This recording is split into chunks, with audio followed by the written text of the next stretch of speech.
एवढा मोठा कासव, एवढ्या मोठ्या कासवाला आपण पहिल्यांदा हात लावला आणि तो कुठे लावला आणि कसा लावला तर व्हिडिओ पूर्ण बघा, सांगतो. तर आज जायचं होतं पंढरपूरला. बरेच दिवसाचं आपलं विठू माऊलीचं दर्शन नव्हतं झालं, तर म्हटलं चला दर्शन घेऊ. मग आलोय बघा पंढरपूरला. आले आले आपण गाडी पार्क केली आणि तिथून गेलो आपण भक्त पुंडलिकाच्या मंदिराकडे. आपल्याला घ्यायचं होतं दर्शन. मग तिथून गेलो, दर्शन घेतलं आणि तिथून थेट गेलो आपण विठू माऊलीच्या दर्शनाकरिता.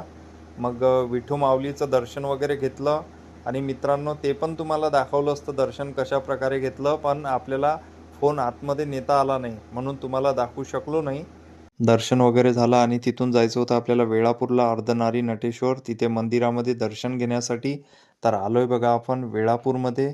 वेळापूरमध्ये आल्या आल्या खूप प्रचंड गर्दी होती आणि मग लाईनमध्ये लागून आपण दर्शन घेतलं. दर्शन वगैरे झालं. मग म्हटलं विहिरीतल्या कासवाला बाहेर बोलवा, कारण की आपल्याला कासवाची भेट घ्यायची होती. बरेच दिवसाची भेट झाली नव्हती, तर मग कासवाला बाहेर बोलावलं, त्याची भेट घेतली. तर बघा तुम्ही प्रत्यक्षात कशी भेट घेतली आपण कासवाची. तर मग कासवाला बघितलं, कासवाची काही एवढी हालचाल नव्हती, मला वाटते आजारी असेल कासव.